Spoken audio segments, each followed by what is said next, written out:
Dios le bendiga, mis amados hermanos. Le habla su hermano en Cristo, doctor Montalvo Suero, y queremos concluir en esta ocasión lo que es el libro Levítico, tratando uno de los grandes temas de este libro, que son las fiestas solemnes.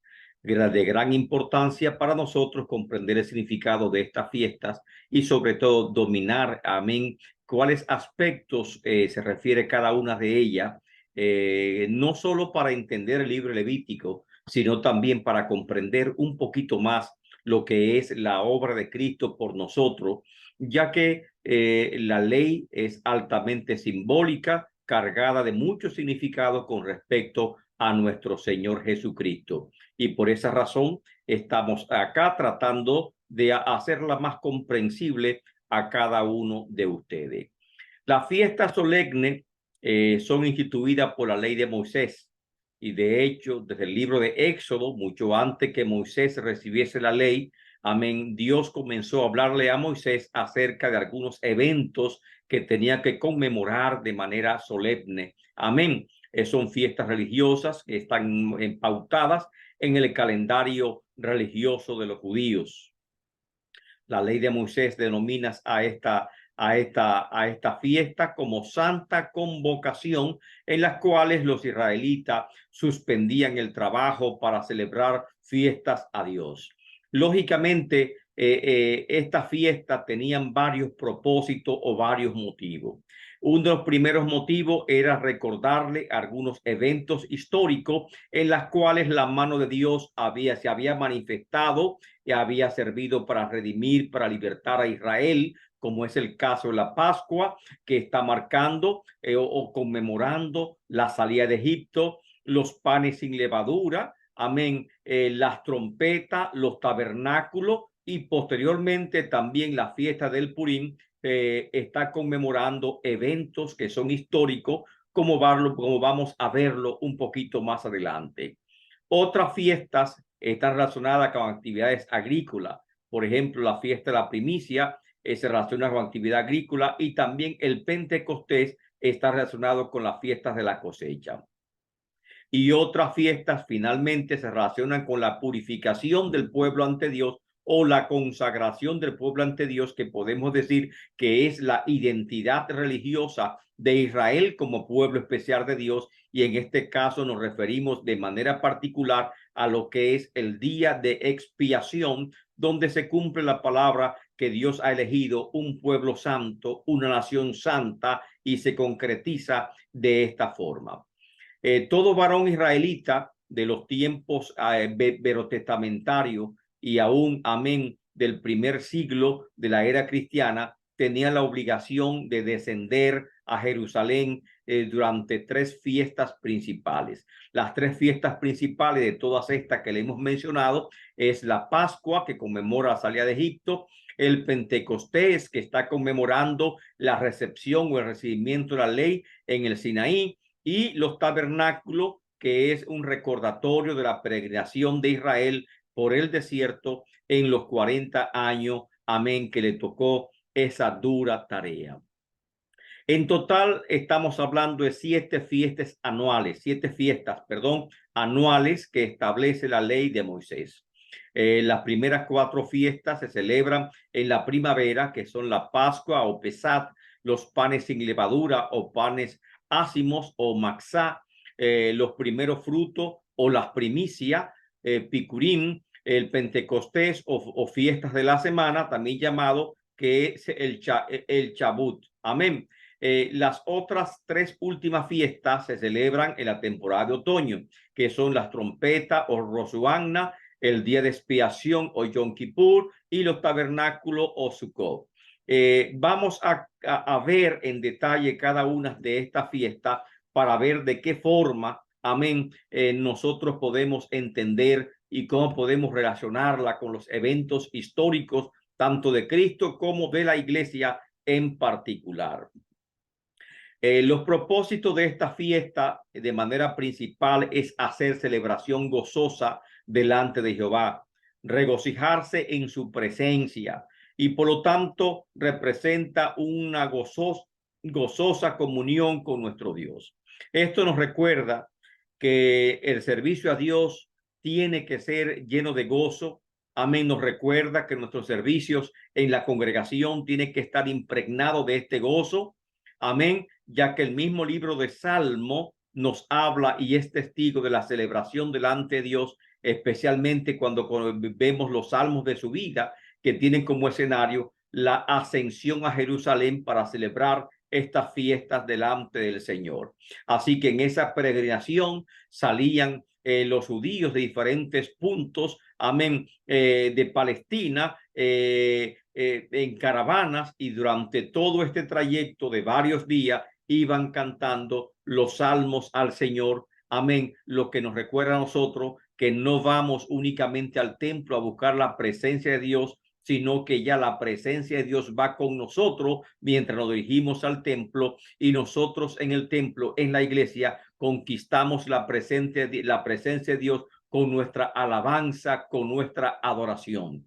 Y los salmos me hablan de alabanza ungida, me hablan de adoración a Dios, igual que estas fiestas solemnes cargadas, llenas de regocijo. Amén. Y este es precisamente el carácter de gozo que distingue a los creyentes de la iglesia primitiva, donde cada servicio a Dios era una celebración gozosa, según vemos en Hechos de los Apóstoles, capítulo 2, versos 41 al 47.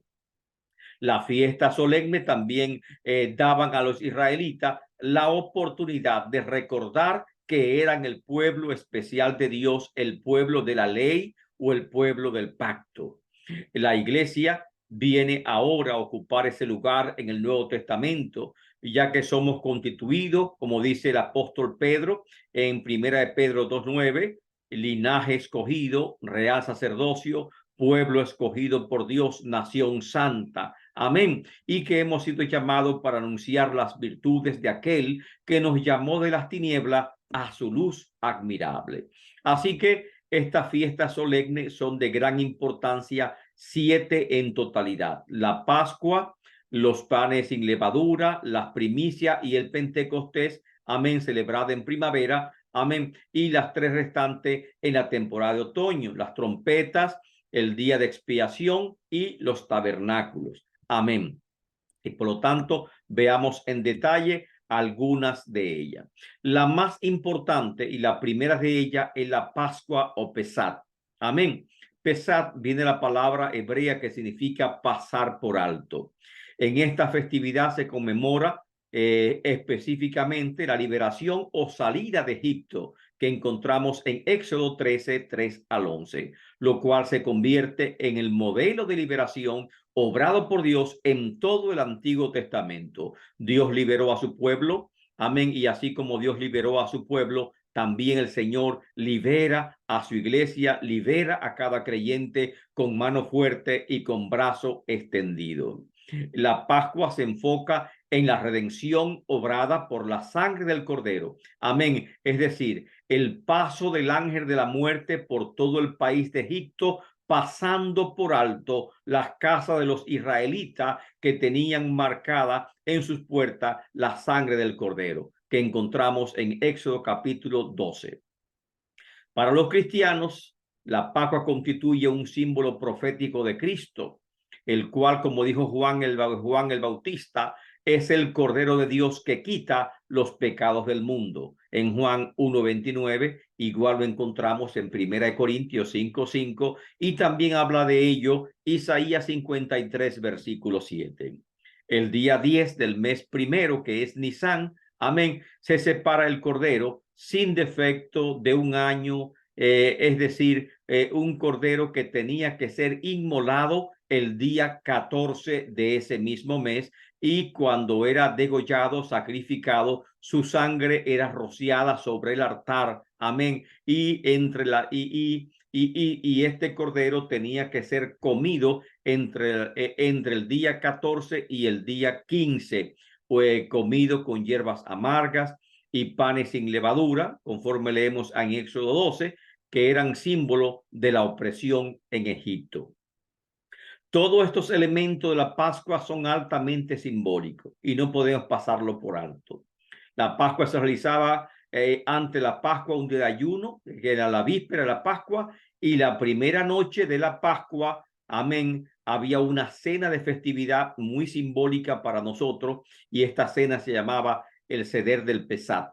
Amén. El Seder de Pesat era cena de conmemoración, la misma que Cristo celebró con su discípulo, amén, antes de irse, amén, a orar aquel lugar donde fue arrestado. La mesa de la Pascua o la mesa del Pesat es muy significativa. Esta mesa estaba bellamente adornada y estaba llena de símbolos, emblemas con gran significado espiritual, de los cuales podemos observar lo siguiente. Tenía una queara o fuente, servía para la ceremonia de la purificación. Tenía un maror o hierbas amargas, símbolos de la opresión en Egipto, y habían otros elementos más en la mesa del Pesat que también simbolizaban la opresión en Egipto. Entre ellos, el capaz, que son verduras con agua salada, el hazaret, que son otros tipos de verdura, y 3 masot o 3 panes sin levadura, amén, sin levadura. Estaba también el ceroá o hueso, un hueso con carne asada del cordero de la Pascua, símbolo de la liberación obrada por medio de la sangre del cordero. Estaba el jaroset, que son manzanas y nueces picadas en vino, símbolo de la provisión abundante de Dios. Y había también un huevo, símbolo de los alimentos que se tomaban en Egipto. Amén. Que uno se pregunta siempre qué hacía un huevo en la mesa del Pesat. Sin embargo, ahí estaba ese huevo. Una copa de vino que era puesta, incluso una silla también era dejada vacía para el profeta Elías, porque era como un recordatorio profético de que Elías tenía que venir antes de llegar al Mesías, y la celebración de la Pascua estaba esa silla del profeta Elías. Además de la mesa del Pesat, amén, estaba la Agadá del Pesat. La Agadá del Pesat, amén, es un discurso de la Pascua, y ese discurso o narración del día de la Pascua se realizaba como parte de la ceremonia de la Pascua judía, también llamada en la enciclopedia judaica como Misdrat Agadá. Comenzaba con una pregunta, y cada pregunta era contestada correctamente en el orden que eran realizadas. Y las preguntas seguían, por ejemplo, ¿en qué se diferencia esta noche de las demás noches? Y había que responder, porque es en una noche como esta, amén, tomamos hierbas amargas, y una noche como esta Jehová nos liberó.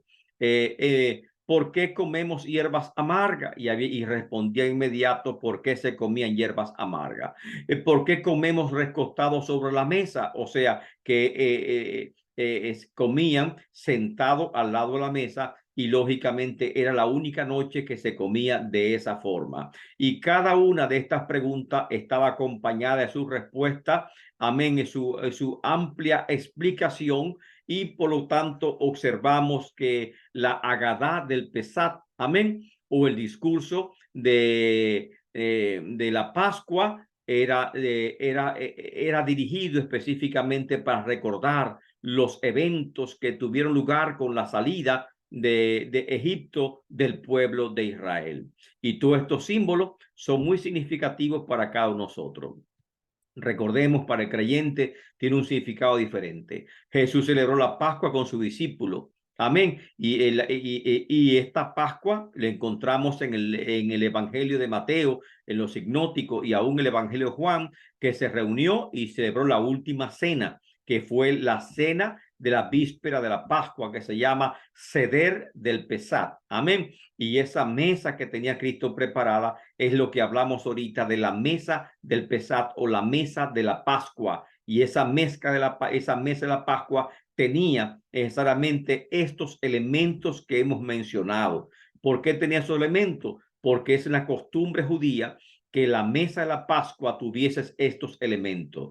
Tenía una fuente, ceremonia que era para la ceremonia de purificación, tenía hierbas amargas, símbolo de opresión, tenía igualmente verduras con agua salada, otros tipos de verdura, panes ácimos o panes, amén, con hierbas amargas, un hueso con su carne asada del cordero de la Pascua, amén, manzanas y nueces picadas con vino, un huevo en señal de los alimentos que comieron en Egipto, y también una copa de vino, amén, con la silla vacía, amén, en señal de que se esperaba al profeta Elías. Estos eran los elementos que estaban en la mesa de la Pascua, que son muy significativos para nosotros.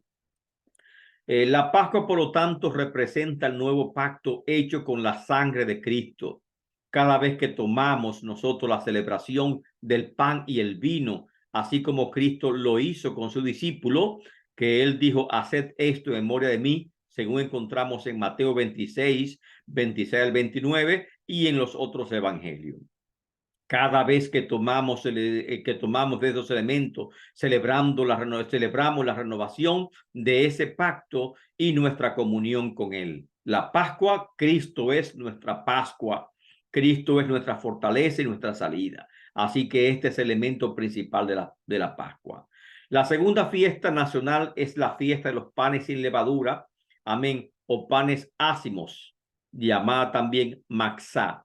Esta fiesta es establecida en el Éxodo 12:15, pero también se encuentra en Levíticos 23, de 6 al 8, que se dice, 7 días comeréis panes sin levadura. Conmemora la salida apresurada de Egipto, es la etapa final del Éxodo. Se celebran 15 días después de la Pascua o Pesach, el día 15 del mismo mes de Nisan. Comienza a celebrarse y se toman, amén, los panes sin levadura o mazot, como símbolo de la esclavitud de Egipto, y se presentan mecidos ante el sacerdote para ser aceptados delante de Dios, y luego se ofrece un sacrificio por el pecado en el altar del sacrificio. Esta celebración, la fiesta de los panes sin levadura, es un espacio especial de examinarse a sí mismo, de renovar su compromiso con Dios. Amén. No tenía un carácter agrícola, como se observa. Amén. Tenía un carácter eminentemente religioso, y por eso sé que, como tiene un significado relacionado con la Pascua, se celebra junto con la Pascua a los 15 días de comenzar el tiempo pascual. ¿Qué simboliza la fiesta de los panes sin levadura para los cristianos? En primer lugar, los panes sin levadura es consagración a Dios. Representa nuestra victoria sobre el pecado y nuestro servicio a Dios. En segundo lugar, los panes sin levadura, vemos a Cristo, que a semejanza del trigo, su cuerpo es molido por nuestros pecados. Es también el renacimiento. En tercer lugar, así como Cristo se levantó de los muertos, amén, también nosotros nos levantamos en novedad de vida. Y nos enseña, por tanto, la celebración de los panes sin levadura, amén, la necesidad de una vida santa, de una vida nueva delante del Señor. En cuarto lugar, los panes sin levadura también es emblema y símbolo de comunión, pues el comer pan, que es el cuerpo de Cristo, amén, nosotros estamos haciendo el pacto o renovando el pacto con nuestro Dios. En quinto lugar, es la comunión del cuerpo de Cristo, que es la iglesia, y además los elementos de esta ceremonia, los elementos de esta celebración son sumamente simbólicos. Veamos, primero hay levadura, símbolo de pecado, de corrupción, y esta levadura no puede existir en ninguno de los elementos de la celebración de los panes sin levadura, como su nombre lo indica. Segundo, está el aceite, que es símbolo del Espíritu Santo.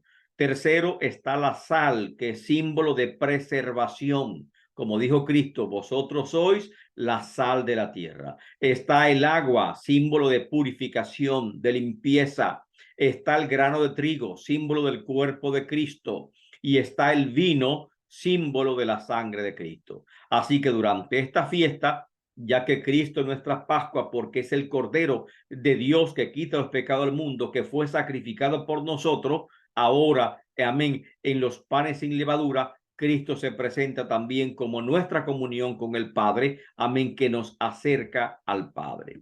La tercera festividad, amén, es la fiesta de los primeros frutos o las fiestas de la primicia, también conocida como Picurim.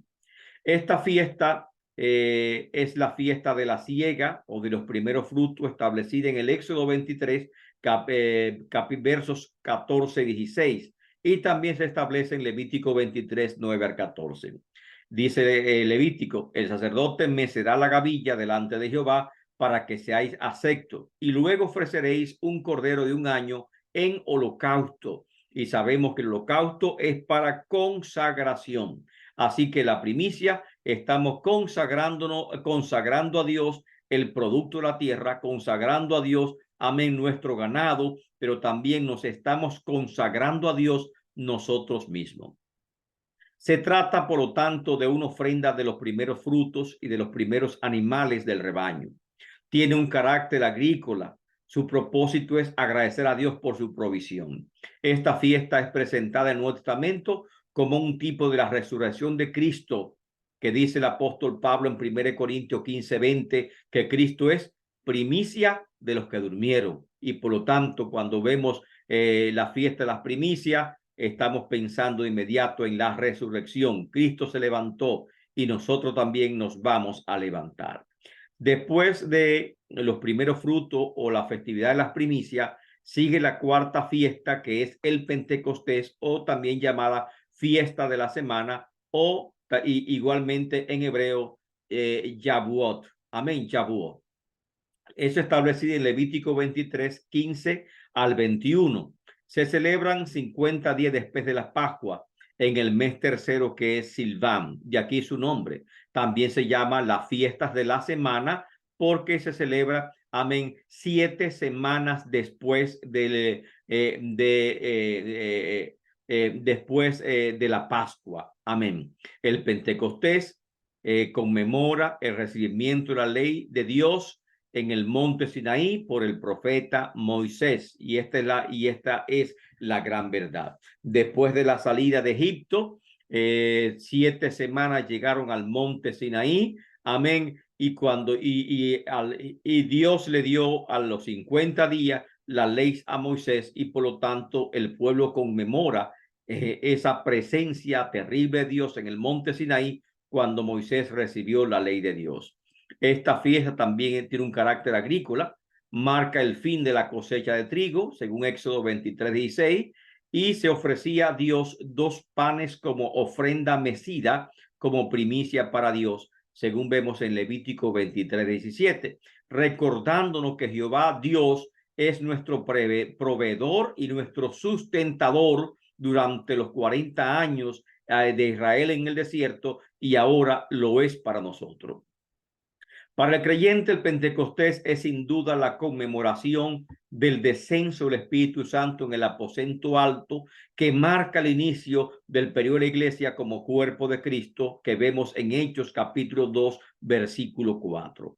Cada vez que hablamos del Pentecostés o celebremos el Pentecostés, no nos estamos refiriendo a una fiesta de cosecha, no nos estamos refiriendo a la celebración o conmemoración de cuando Moisés recibió la ley, sino que nos estamos refiriendo cuando descendió el Espíritu Santo sobre los 120 que estaban reunidos en el aposento alto con gran estruendo y con una manifestación poderosa. Y por lo tanto el Pentecostés marca el inicio de la evangelización, amén, y de la salida de la palabra de Dios por todo el mundo. Y para nosotros siempre es día del Pentecostés, siempre es día de proclamar la verdad, siempre es día de nosotros, amén, buscar la presencia del Espíritu Santo.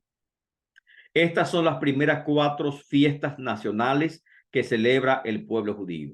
Las últimas 3 fiestas se trata de la fiesta de las trompetas o Rosh Hashanah, amén, es establecida en Levítico 23, 23 al 25, en número 28, 11 al 15.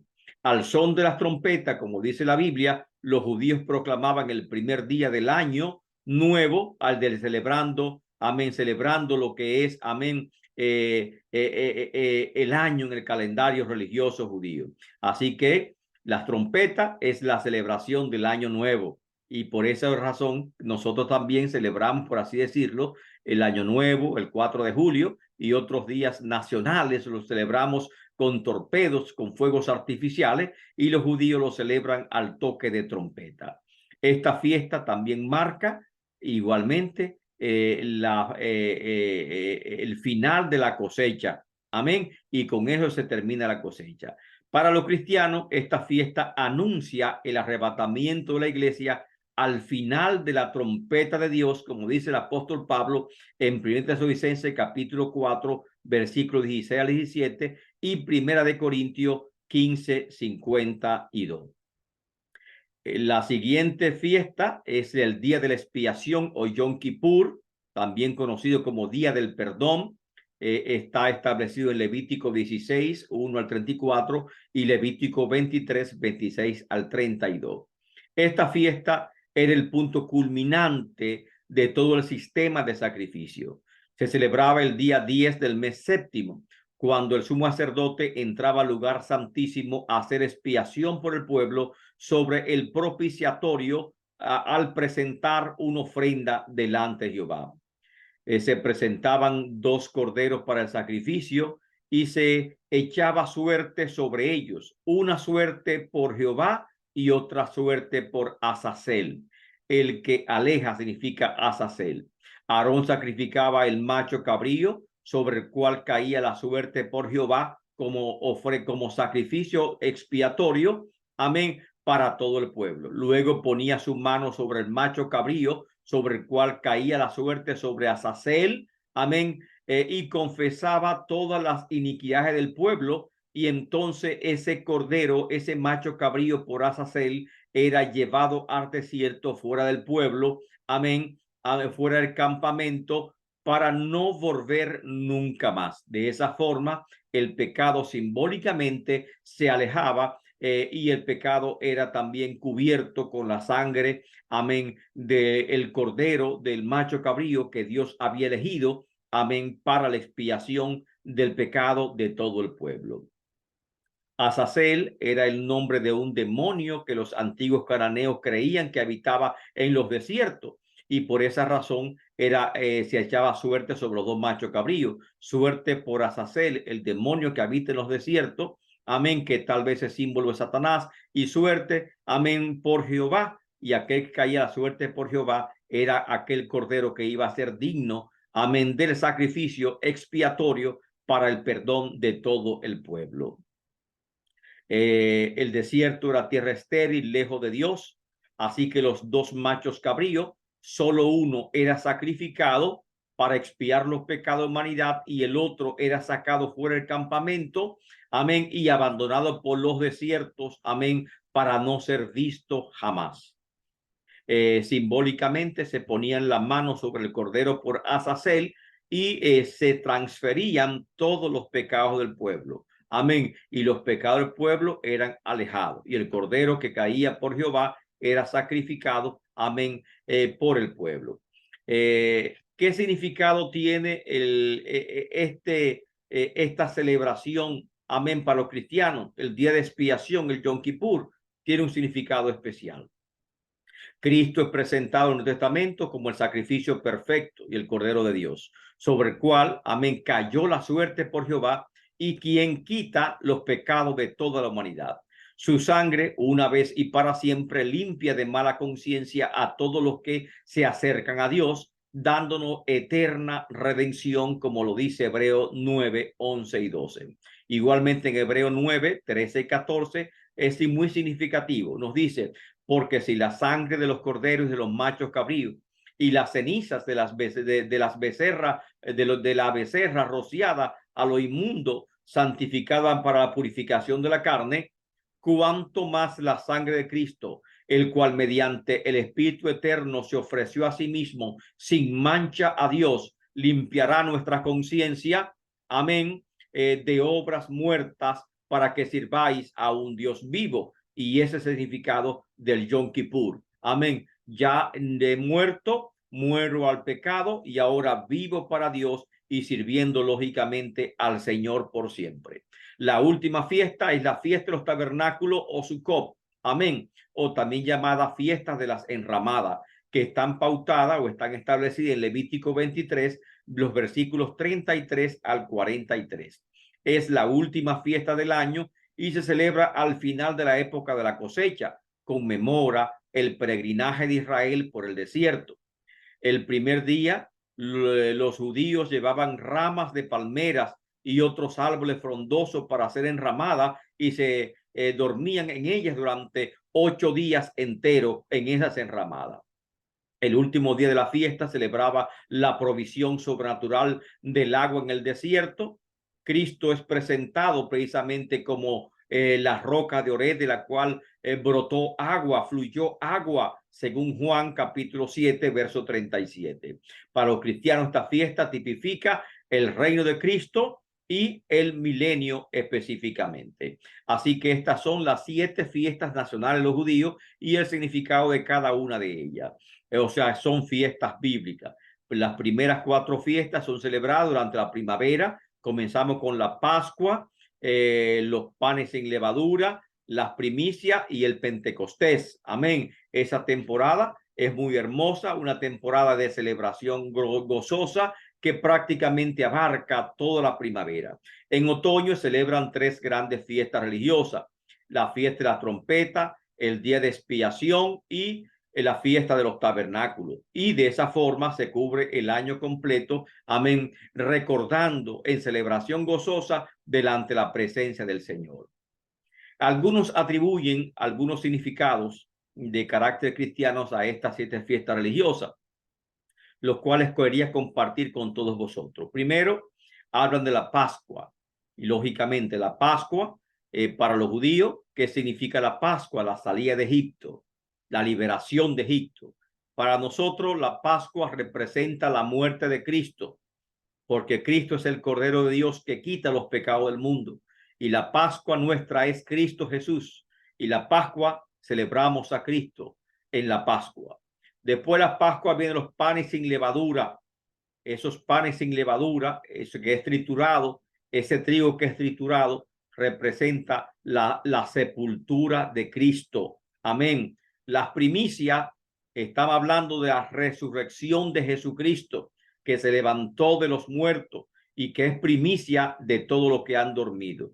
Y el Pentecostés, por supuesto, es el descenso del Espíritu Santo en el aposento alto. Así que estas primeras 4 fiestas son significativas para la iglesia. Pascua, muerte de Cristo.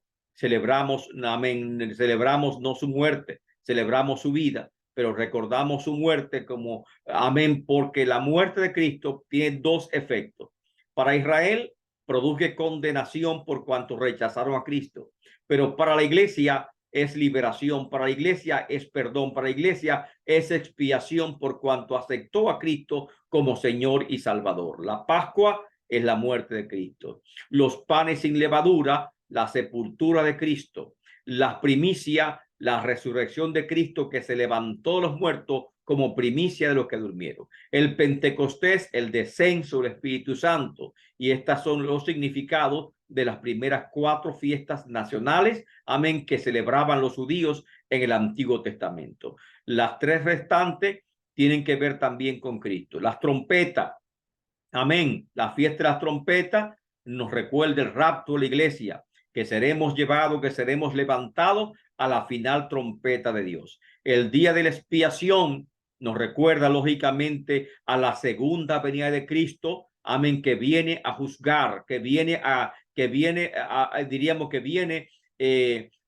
al juicio de las naciones. Y por lo tanto tenemos las trompetas, el rapto de la iglesia. La iglesia se va al cielo. El día de la expiación, segunda venida de Cristo, y los tabernáculos, Dios con nosotros, es en el milenio. Y por lo tanto, amén, las 3 últimas fiestas nacionales judíos nos hablan de la segunda venida de Cristo.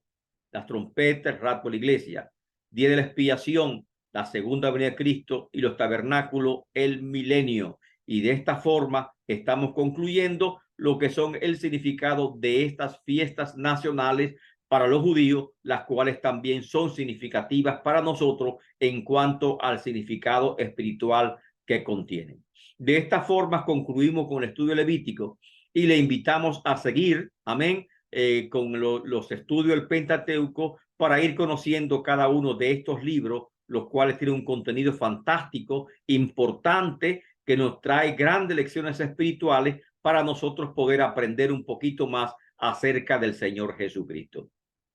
Muchas gracias por su atención, por su paciencia sobre todo. Amén. Y espero verle en una próxima ocasión, ya directamente, no es con Levítico, pero sí seguimos lógicamente con el Pentateuco. Bendiciones, Dios te bendiga grandemente y que te conceda, amén, una semana gloriosa, amén, y gran salud para cada uno de ustedes.